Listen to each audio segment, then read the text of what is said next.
Hola a todos, buenas tardes. Ay, qué potencia que tiene esto, ¿no? O será mi voz, quizás. Bueno, quizás es cosa de mi voz. Estoy un poco resfriado, entonces se multiplica.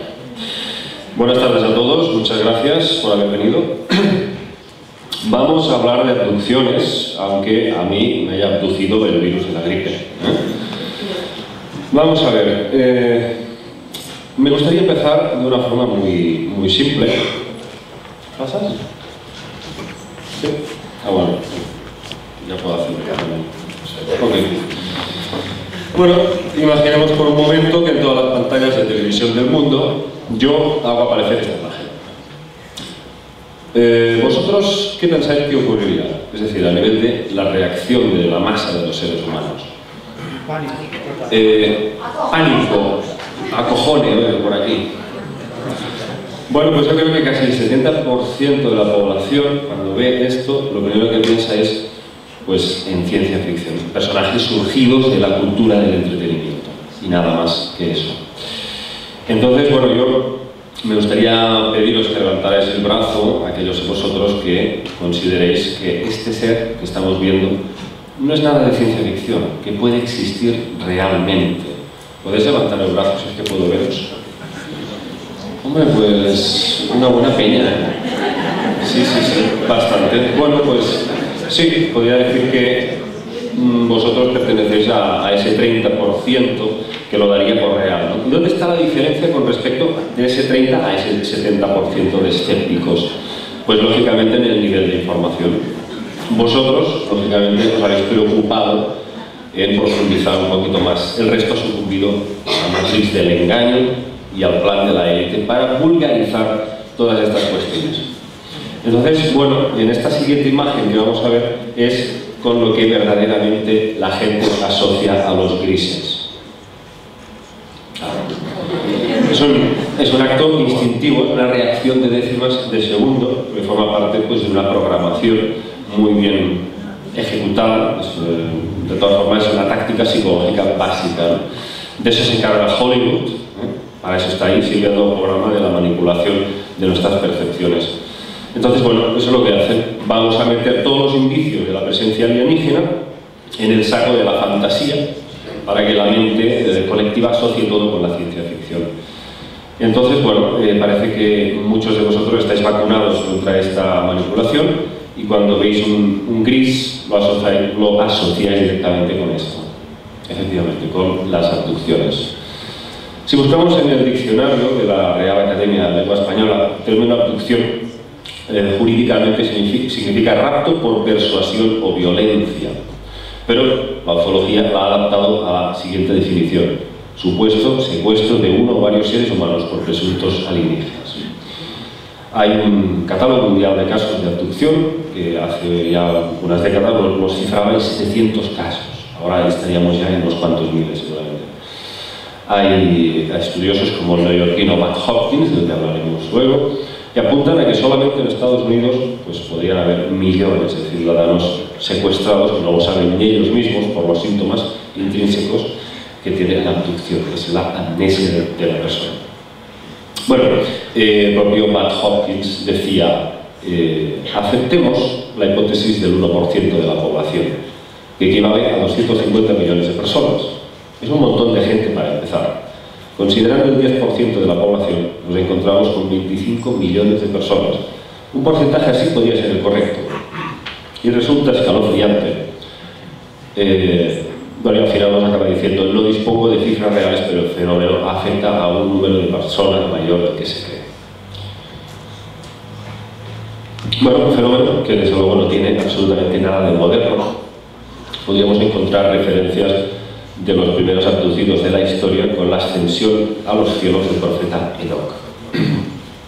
Enoch cuenta como dos ángeles le hacen subir al carro del espíritu y lo describe como estar a bordo de un palacio capaz de surcar los cielos. Luego, este carro lo traslada hacia otro lugar mucho más majestuoso, al que no llama el cielo de los cielos. Es una especie de nave enorme, una especie de nave nodriza, a la cual describe de esta forma.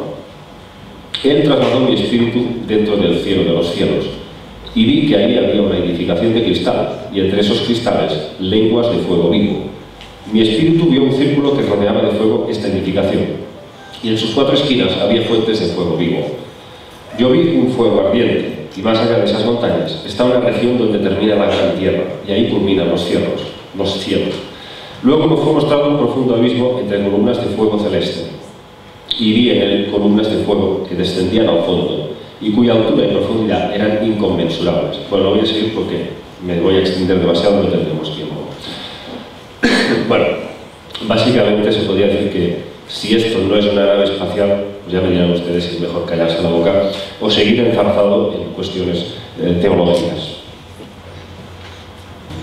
Mira, el primer caso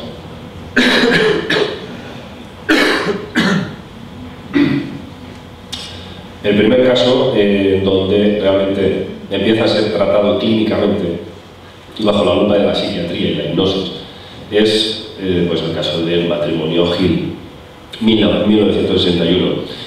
Un matrimonio mixto de New Hampshire, Estados Unidos, cuya vida se ve alterada después de un viaje nocturno del que les quedan pues, pequeños fragmentos como de haber estado en otro lugar. El psiquiatra Benjamin Simon los somete a regresión y los Hill recuerdan haber sido llevados a bordo de una nave por unos seres de 1,20 m de gran cabeza. Es decir, este caso es el que populariza por primera vez el tema de los grises. En este caso pues, aparecen conceptos como el missing time, el tiempo perdido, sobre todo también un procedimiento que se llama la amniocentesis, que es una prueba prenatal para extraer líquido del sacro amniótico, que no se practicaba hasta 10 años después de esta abducción. Sin embargo, a Betty Hill la tumbaron en una camilla y le introdujeron una vara, una especie de aguja por el ombligo, y le dijeron que era para saber si estaba embarazada. Y aparecen conceptos bastante interesantes.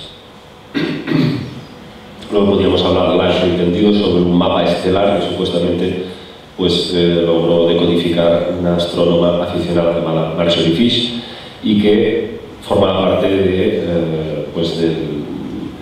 Betty Hill lo vio dentro de la nave, este mapa estelar. Y parece ser que marcaba una serie de puntos como rutas comerciales de estos extraterrestres. Al cabo de poco de esta experiencia, el marido, Barney Hill, falleció, parece ser que también a raíz de los traumas que le había generado toda esta experiencia.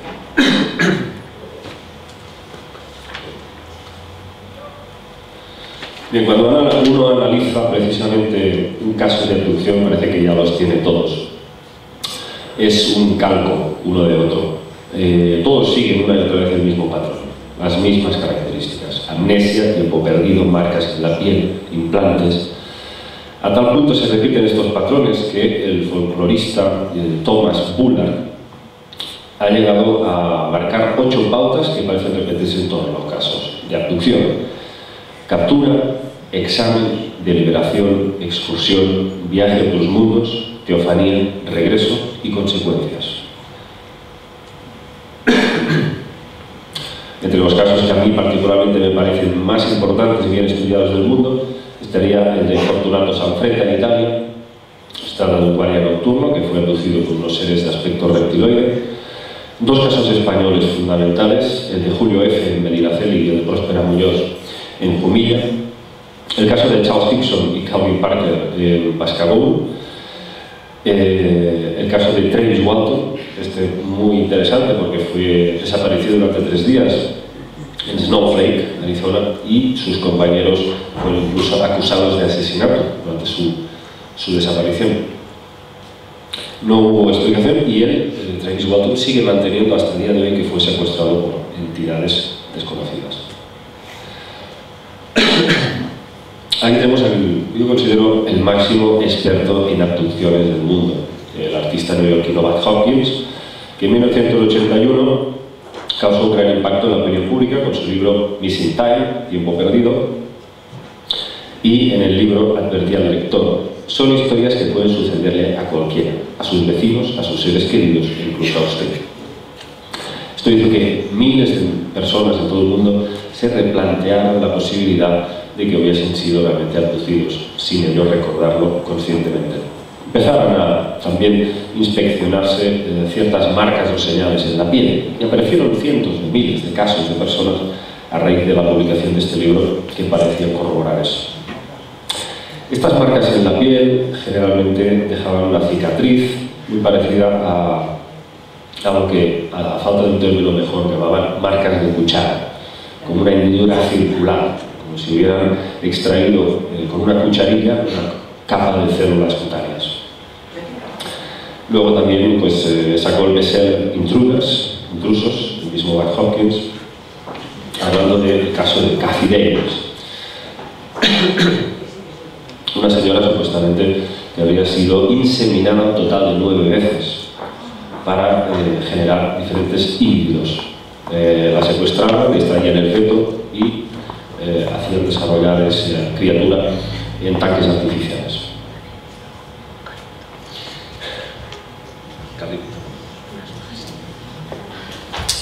Uy.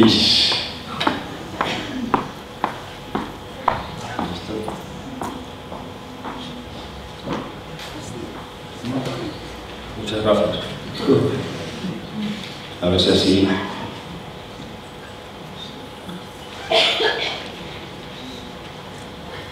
Bien, el libro reveló un patrón en común, y es que casi el 90% de los casos las personas afectadas presentaban episodios de abducción ya desde su tierna infancia, lo cual engrandecía las implicaciones del fenómeno, porque eso significaba que esos seres hacían un seguimiento de esos sujetos ya desde su propia concepción. Y no terminaba ahí el tema. Hopkins descubrió que también los hijos de los abducidos eran un objeto de estudio por parte de sus raptores, lo cual implicaba que las abducciones se transmitían o perpetuaban de padres a hijos, como si estas personas fueran portadoras de alguna particularidad genética. Hopkins resumía así sus conclusiones y decía: parecen estar ansiosos por nuestro material genético, nuestro ADN, nuestra singular composición genética, como si hubieran llegado a un punto sin retorno en su desarrollo evolutivo y necesitaran regenerarse a través de algo que pueden obtener de nosotros. Serían especies más primitivas y quizá más fuertes. Una mujer embarazada de 7 meses se despertó después de que la habitación fuera invadida por una luz azul. El feto había desaparecido y tampoco había signo alguno de aborto. Un feto de 7 meses no desaparece así. Los casos se cuentan hoy por docenas, pero esto confirma lo que yo considero el punto central de todo el asunto. Es el intento de crear híbridos, de crear una nueva raza o especie. Otro autor que marcó un punto de inflexión en todo este tema fue el escritor William Strieber. William Strieber, a través de la obra Communion, donde explicaba pues, toda una serie de experiencias terroríficas con visitantes nocturnos que irrumpían en su habitación. Los sometían a experimentos genéticos e incluso mantenía relaciones sexuales con ellos. Este fue el que popularizó algo que, lógicamente, la prensa pues, se encargó bien de que la gente se burlara, ¿no? Es lo de meterte una sonda por el ano. Entonces, Strieber fue de los que hablaban precisamente de estas experiencias.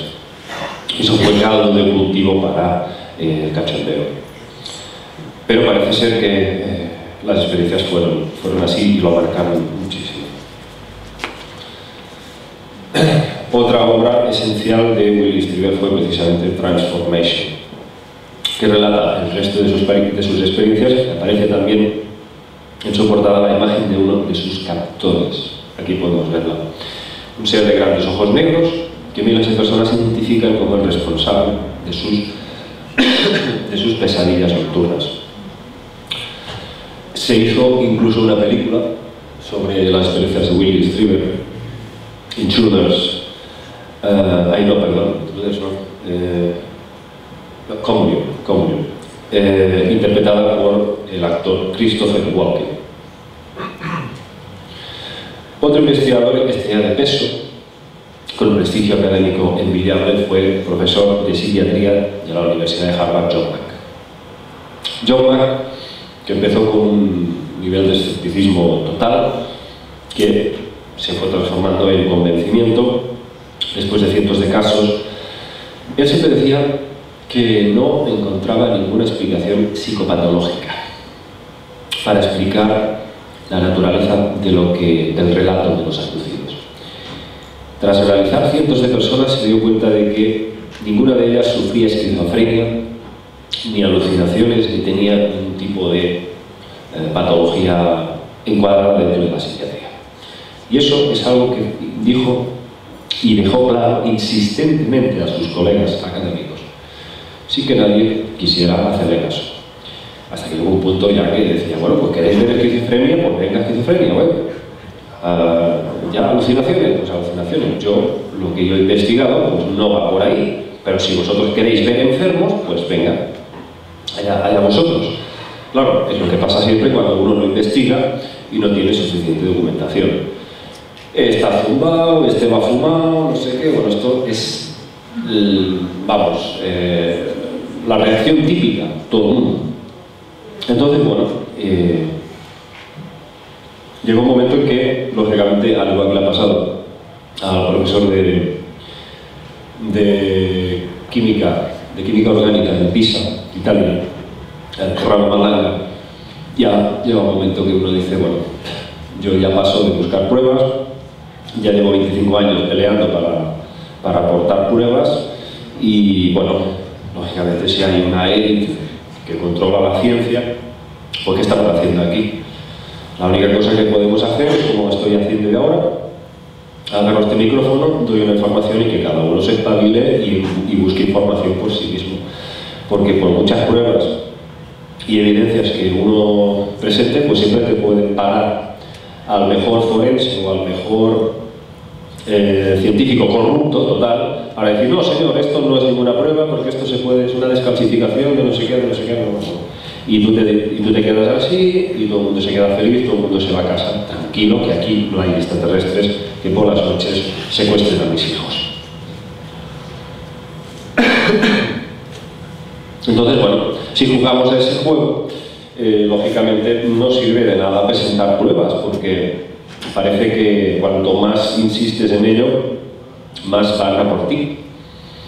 Entonces yo, la verdad, me preocupa bastante poco ya este tema. Me da igual lo que los demás, la gente escéptica me diga, me da absolutamente igual.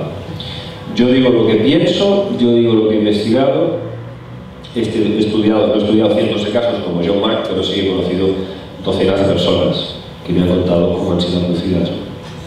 Y yo tengo que decir que el fenómeno es absolutamente real, que estas personas no pueden fabular algo de esta naturaleza, que estas personas necesitan ser escuchadas, porque muchas de ellas pues, se han sentido completamente marginadas socialmente. Me imagino que tiene que ser muy doloroso, porque no sabes dónde acudir. Esta gente no puede ir al centro de abducciones más próximo, ¿no? Para anunciar el caso en sí, ¿no? Y decir, sí, esta noche ha venido un enano cabezudo y me ha metido una sonda por donde sea, o me ha sacado esperma porque quiere hacer un híbrido, y el psiquiatra va apuntando y te va diciendo, sí, esto es normal. No, lo que hacen es llenarte de medicamentos para que tú ya llegue un momento que ya no puedas hacer absolutamente nada con tu experiencia, no puedas recordar nada, porque los medicamentos lo que hacen es sumergirte en un proceso pues, de abandono. Y entonces, estas personas, en la época de los 80, pues, el neoyorquino Bud Hopkins lo que hacía era terapias de grupo, como en Alcohólicos Anónimos se reunían esas personas y hacía que hablaran entre ellas y compartieran sus vivencias. Pero Bud Hopkins se ha muerto y aquí esto se ha acabado. Entonces, bueno, yo creo que alguien debería hacer algo, o deberíamos hacer algo, ¿no? Porque es realmente sorprendente la cantidad de gente que se pone en contacto conmigo. Y no son 4 tontetes. Son gente, pues, que, la verdad, no tengo ahora por qué salir a decir sus profesiones, pero bueno, hay muchísima gente que necesita salir a decir lo que ha vivido, y de que todo esto no pertenece a la ciencia ficción, que estos seres no es que vengan, es que ya están, no es que procedan de un sitio lejano, es que probablemente aparecen de la nada, y esto solo se puede explicar a través de la física cuántica. Entonces, bueno, yo quería ceñirme al guión que tengo aquí establecido, pero voy saltando de una cosa a otra. Sobre el tema de los implantes, es muy interesante lo que nos dice el profesor David Jacobs. Él nos dice que... No, perdón, me he equivocado. Él nos habla sobre los híbridos, sobre el procedimiento habitual de los abducidos. Dice, son llevados dentro de un ovni, sus ropas son removidas, son puestos en una mesa y una serie de procedimientos físicos, mentales y reproductivos son llevados a cabo en ellos. Los extraterrestres toman óvulos o esperma.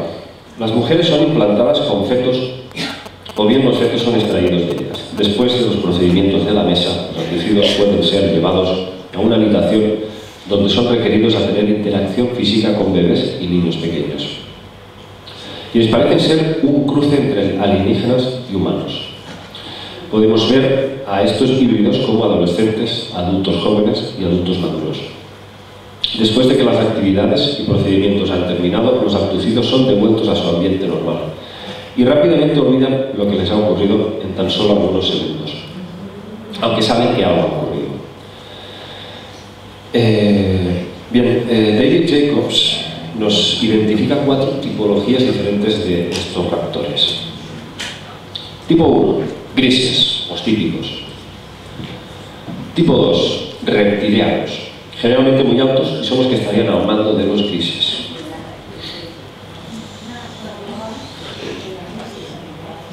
Bueno, me tiro para atrás. Tipo 3, insectoides, generalmente de tipo multirreligioso. De esto habla mucho el político británico Simon Parkes. Simon Parkes habla de los mantinianos, que serían algo así como los árbitros, los que de alguna forma gestionan el que se puedan llevar a cabo ciertas decisiones que podrían en peligro la humanidad entera, por parte de los reptilianos hacia los humanos. Y tipo 4, los humanos híbridos, la mezcla, el resultado.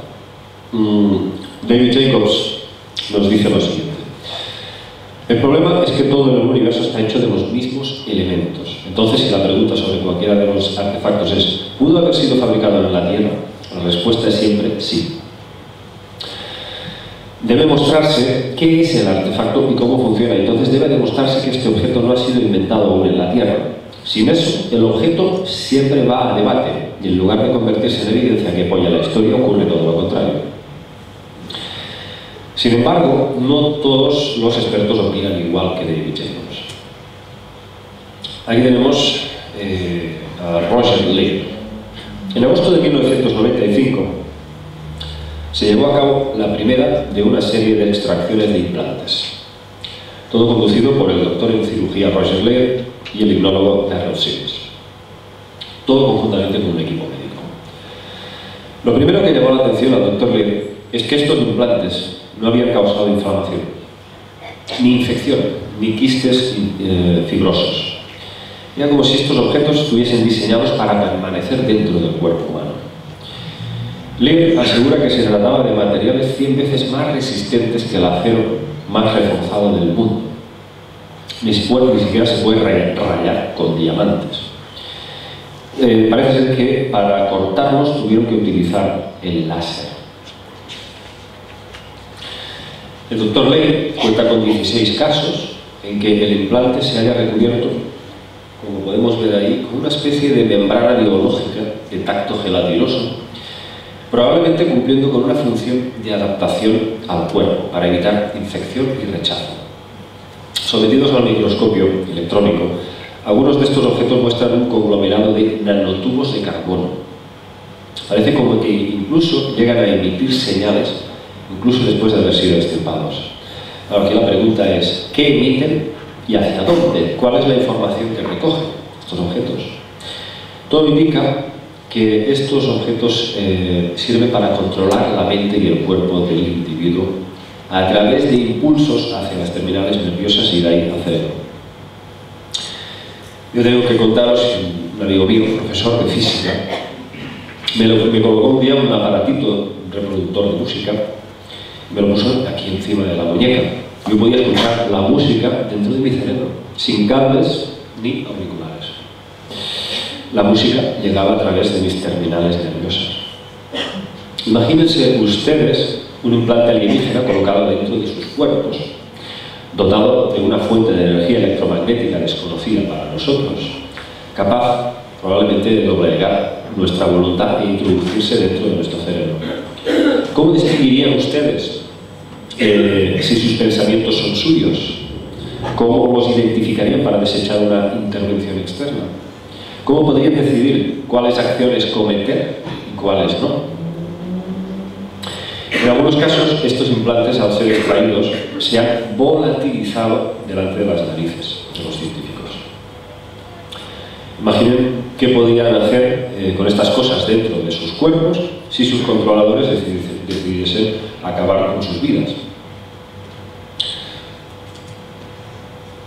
Bien, actualmente, más allá de todas las tremendas preguntas que puede generar todo lo que acabo de exponer, porque es amplísimo el tema y hay un montón de gente que se dedica a estudiarlo, tampoco me voy a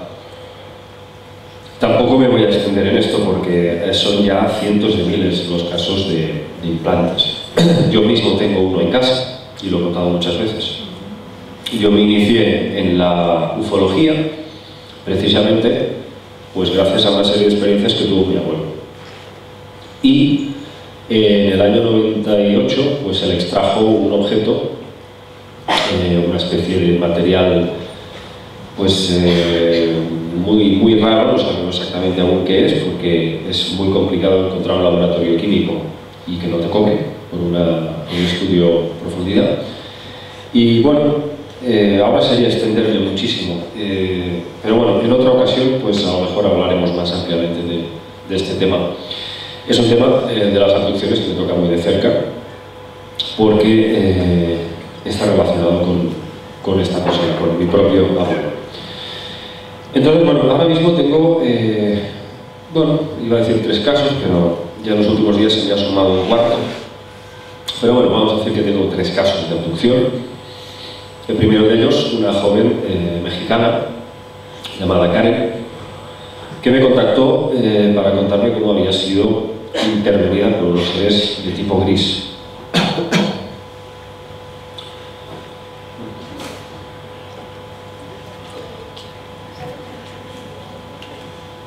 El caso es que estos seres aparecen en su habitación mientras estaba durmiendo, abría los ojos y ahí estaban. O sea, es siempre lo mismo. Se produce una parálisis, una catalepsia, el cuerpo no puede moverse, apenas puedes mover los ojos, un pánico absoluto y estás a la voluntad de estas entidades. Karen me dijo que en una ocasión le clavaron una especie de líquido, o sea, una aguja con un líquido, le inyectaron un líquido en el cuello y que, bueno, un líquido amarillo, que el dolor fue tan insoportable que se desmayó. Lo que más destaca es que cada vez que le hacen alguna trastada, y eso lo he oído en muchísimos casos, ¿no? Estos seres, tipo gris, tienen una frialdad absoluta, no tienen sentimientos, no tienen empatía hacia la persona. Sin embargo, Karen nos cuenta algo que me ha dado mucho que pensar. Dice que tuvo hace muy poco una experiencia en la que la estaban interviniendo, le estaba doliendo mucho lo que estaban haciéndole, y tuvo una experiencia fuera de su cuerpo. Un episodio místico en donde se vio desplazada hacia un lugar con jardines y en donde se sentía en perfecta armonía. Es decir, una experiencia mística. Aquí la pregunta es, ¿el alienígena le provocó a Karen esa experiencia para que su cuerpo soportara el trauma y pudieran seguir haciendo el experimento que están haciendo, o bien fue una salida espontánea de ella misma al verse invadida por ese dolor como un acto de supervivencia. Otro caso, una joven de 20 años, catalana. Esta chica abre los ojos en plena noche y se encuentra con un pequeño gris que la está observando. Sin saber cómo, logra bloquear la parálisis que acompaña el rapto y le propina un empujón que lo envía 2 metros en el aire, hasta que el ser se cae de culo al suelo. Luego se vuelve a poner de pie y desaparece. Bueno, claro, uno se pregunta, ¿cómo puede ser que una chica de 20 años logre bloquear una parálisis alienígena y defenderse de esa forma? Cuando prácticamente hay gente con formación militar y con un autocontrol increíble a prueba de balas que no han sido capaces de contrarrestar a estas entidades. Pero bueno, esta chica lo consiguió. El caso es que un mes después de esta evidencia recibe la revancha. Se le presentan 5 seres, 2 de ellos altísimos, más de 2 metros, y uno establece diálogo mental con ella y le dice: vamos a hacer un pacto. Si tú te dejas que nosotros extraigamos la información genética que necesitamos y te lo dejas hacer a las buenas, nosotros no se te llevamos. O sea, te lo hacemos aquí mismo. Ella, bueno, pierde el conocimiento y al día siguiente no recuerda cuál fue la respuesta, no recuerda qué es lo que decidió. Y el caso es que al día siguiente a la pobre chica le falta un trozo de muela. Se va al dentista y este le pregunta cómo es posible que esa muela haya sido diseccionada con precisión láser. Vamos a ver si dentro de un tiempo podemos conseguir como evidencia una radiografía de esta pieza dental. Pero parece ser que realmente pues ese trozo desapareció justamente en esa noche en la que supuestamente se le había pedido un pacto.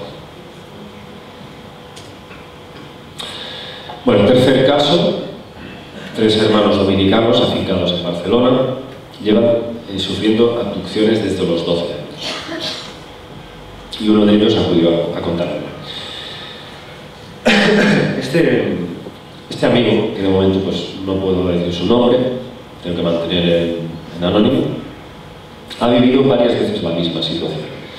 Está durmiendo y de repente nota la presencia en la habitación de unos seres. Abre los ojos y observa que hay 3 entidades de baja estatura, de gran cabeza, con ojos negros y rasgados, que lo tienen en estado de catalepsia.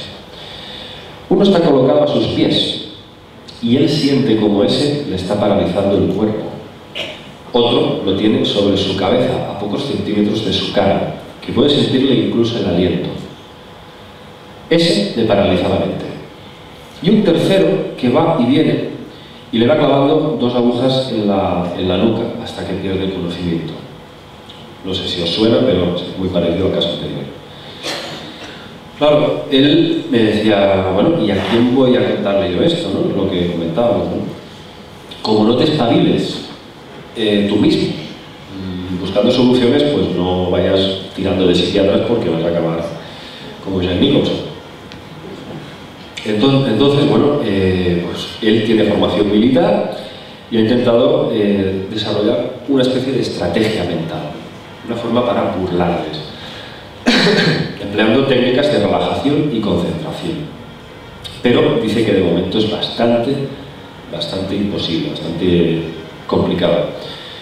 Parece ser que hace muy poco tuvo un encuentro cara a cara con uno de sus raptores. Y después de él muy insistirle a ver que le diera una respuesta al porqué de todo esto. Y el ser le dijo lo siguiente, y os lo he resumido casi literal la respuesta. Dijo: estamos preparando una rebelión contra las razas reptilianas que nos llevan sometiendo desde hace miles de años. Estamos desarrollando híbridos entre vuestra raza y la nuestra para generar un super soldado. En el momento indicado habrá una guerra para acabar con los reptilianos. Todo será por medio de vuestra especie. Somos vuestros amigos y aliados. Claro, teniendo en cuenta que se supone que hay tantas razas diferentes implicadas, uno ya no sabe hasta qué punto esto puede ser otra sarta de mentiras más o contenga visos de realidad. Yo, desde luego, no tengo la respuesta a eso.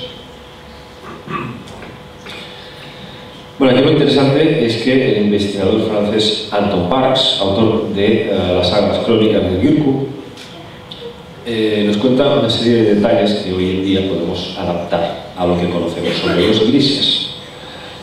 Este señor es muy interesante, Anton Parks, porque él, desde los 14 años,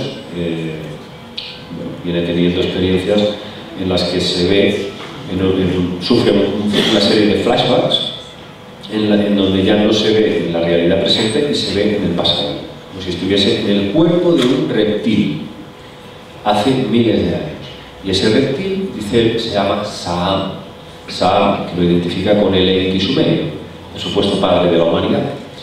El caso es que este señor podría ser un loco más si no fuese porque lo que nos cuenta en sus obras, y buena parte de todas las conclusiones que él ha sacado, incluso en base a tirarse 10 años de su vida estudiando su medio, pues la verdad, a mí me encaja muchísimo todo lo que cuenta. En primer lugar, ya se diferencia del clásico Sitchin, diciendo que no son humanos como nosotros, sino que son reptilianos, tal y como hemos insistido tantas veces en los últimos años, a la luz tantos descubrimientos arqueológicos de piezas, de figuras y de textos que parecen concederles esa naturaleza reptiliana y serpentaria.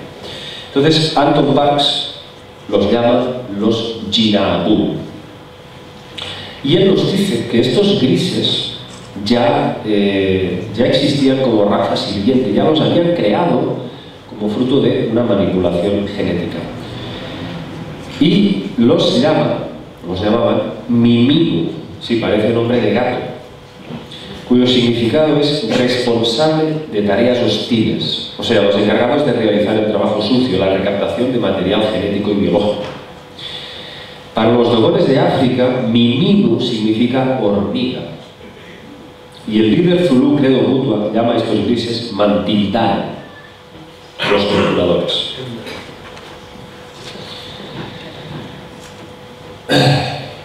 O sea que estos seres, que Parks dice que los Anunnaki los crearon, él los llama los Anunna o los Jinaul, los crearon en la constelación de Lira y que han estado desde el principio al servicio de estos reptilianos, procurándoles material genético. Y hoy en día, luego es más que probable que haya ya pues, millones de híbridos humano-alienígenas en todo el mundo desarrollando, digamos, como fruto de este plan perpetrado por estas entidades. Aquí podemos ver los Vaginas, los Ijiji, de la antigua Sumeria, aunque Ijiji viene del acadio. Aquí podemos ver cómo estos seres aparecen ya desde lo más remoto de los tiempos, en diversas representaciones, y podríamos encontrar muchísimas más. Aquí tenemos una versión moderna, que es una reconstrucción de los miles de testigos de abducciones actuales. Ya me dirán ustedes si esto no es una copia bastante fidedigna. Entonces, hay mucha gente, muchos expertos que creen que esto está llegando ya demasiado lejos, en el sentido de que ya debe de haber pues, millones de híbridos infiltrados en nuestra sociedad, fruto de tantas décadas y probablemente pues, muchísimo más. Hombre, ¿quién se dedica a un proyecto de estas características? Generar tanto esfuerzo, dedicar tanto tiempo a coger óvulos, a fertilizar mujeres. Realmente lo que es una locura no es el hecho en sí, que está comprobado, sino el creer que esto es una falacia. O sea, esto es absurdo, pensar que no tiene ningún sentido, porque tiene que tenerlo. Y tiene que tener un propósito muy trascendente para el ser humano. Entonces, David Jacobs y muchos otros expertos nos dicen que nadie sabe lo que se está cociendo detrás, pero que esto tiene que tener pues, unas consecuencias probablemente que vaya en juego el destino de la humanidad. Hay quien se está planteando la posibilidad de que esté preparando un virus para diezmar a la población y que solamente estos híbridos estén inmunizados contra este virus. Esto es una posibilidad que se ha escuchado ya en los últimos tiempos varias veces y no precisamente cuatro tontetes. Entonces, bueno, yo únicamente lo único que puedo decir, insistir sobre este tema, es que lo más importante de las abducciones son los abducidos y lo que ellos nos tienen que contar. Porque por mucho que intentemos analizar lo que hay detrás del enigma, yo creo que la verdad está en ellos. Y yo considero que la clave del enigma está en entender que estas personas han sido elegidas para algo y que probablemente en ellas esté la clave para resolver el enigma, y más que eso, más que hacerlo todo exclusivamente a través de la regresión hipnótica, es también, o sea, estos abducidos podrían constituir una herramienta para contactar con estas entidades. Yo creo que deberíamos de, en el futuro, crear una plataforma donde podamos reunir a una serie de abducidos, de personas sensitivas, que son canales que están aquí y que probablemente no estén aquí por nada. Entonces, bueno, simplemente es una hipótesis, es una idea que yo propongo, de que de alguna forma se pueda crear algún tipo de, no sé si decir un grupo privado o no privado, oficial o no oficial, de personas que se encarguen precisamente con mucho conocimiento en psiquiatría, en psicología, evidentemente, para que se puedan descartar casos patológicos, pero que evidentemente estas personas parece que tienen algo que comparten, y es que no sé si muchos de vosotros recordaréis el caso de Próspera Muñoz. Próspera Muñoz le dijeron, bueno, ya que te has dejado hacer toda esta serie de juriadas, bueno, vamos a hacerte un regalo, vamos a darte como una pequeña compensación por todo esto. Y dice que le metieron una laminilla, decía ella, se veía una especie de radiografía y se le veía una lucecita roja que iba entrando por la nariz hasta el cerebro, ¿no? Y ahí os puedo decir que he escuchado ya varios casos de personas que dicen lo mismo, exactamente lo mismo. Les dicen que les van a dar un regalito, y ese regalito consiste en un despertar de las facultades psíquicas. A partir de esa abducción, esa persona, ese individuo, empieza a tener sueños premonitorios, a captar energías, o acaba dedicándose a la sanación, al reiki, o empieza a tener algún tipo de vinculación con el mundo energético, con el mundo del más allá, de la mediumnidad, etcétera, etcétera, etcétera. Este es el regalito que parece que los de arriba se dedican a hacer en compensación por el daño infligido. Bueno, a mí eso me da mucho que pensar. Parece que a lo mejor algunos de ellos son bien conscientes del daño que están haciendo y de alguna forma tienen miedo de que efectivamente hay un poder que está por encima de ellos mismos, ¿no? Es como decir, bueno, te voy a quitar la piruleta, ¿no? Es como coger un niño y decirle, te voy a quitar la piruleta, pero te doy un lápiz, ¿vale? No se lo digas a la mamá, que no se enfade. Entonces parece como que hay ciertas entidades, incluso reptilianas, que son conscientes de que hay unas leyes cósmicas que las están violando y que eso tiene unas consecuencias, lógicamente. Entonces, bueno, yo lo único que puedo decir es eso, y lo voy a repetir otra vez. Lo más importante de las abducciones son los abducidos, y creo que son quienes realmente se merecen toda nuestra atención. Muchas gracias.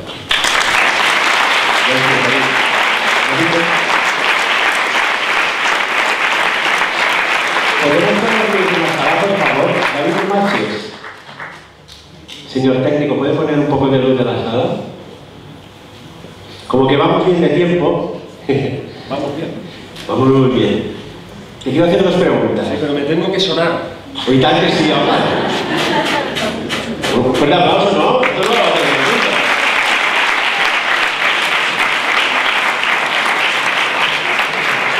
De alguna forma estás reprendiendo a agentes tóxicos invasores que tenías en tu nariz, no te preocupes. Entonces, estos días estamos todos igual. Los primeros mocos que reciben un aplauso, ¿no? Hombre, aquí no es que seamos ni mejores ni peores, somos diferentes. Brevemente, David, me gustaría preguntarte, ya que vamos bien de tiempo, dos cositas. Una, ¿qué diferencia hay entre un contactado y un abducido? Bueno, creo que casi todo el mundo de esta sala lo puede establecer, ¿no? Es una diferencia pues bastante simple, aunque luego con los años uno ya no sabe bien dónde ubicarse, ¿no? En principio, contactado pues es absolutamente un contacto pues fruto de una invitación. El abducido no, el abducido es rápidamente en contra de su voluntad, introducido en una nave y sometido a experimentos, ¿no? Pero llega un momento que los abducidos también se convierten en contactados, y a veces los contactados son abducidos, con lo cual parece que ya la línea está desapareciendo, la línea que nos separa, nos delimita. Lo digo porque tú y yo tenemos un amigo que estuvo aquí hace 2 años, Jesús Joffre. Que Jesús, cuando era militar, de la policía militar, tuvo una experiencia de un tipo que no lo vamos a explicar porque es muy larga, pero después tuvo una serie repetida de contactos y no violentos. No fue un conejillo de Indias, ¿verdad? No. Jesús habla de una experiencia totalmente espiritual, mística, fruto, eso sí hay que decirlo, de muchísimo tiempo de peregrinaje. O sea, no es una cosa de...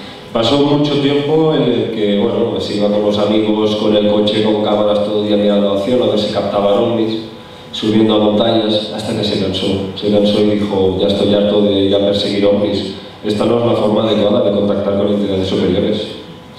Y dijo, bueno, pues entonces me voy a basar en un hecho muy simple, y es que si estas entidades tienen una vibración más alta que nosotros a nivel de amor, yo tengo que situarme en esa misma frecuencia para que se establezca ese contacto. A mí me parece muy inteligente esta posición que la adoptó, y parece ser que funcionó.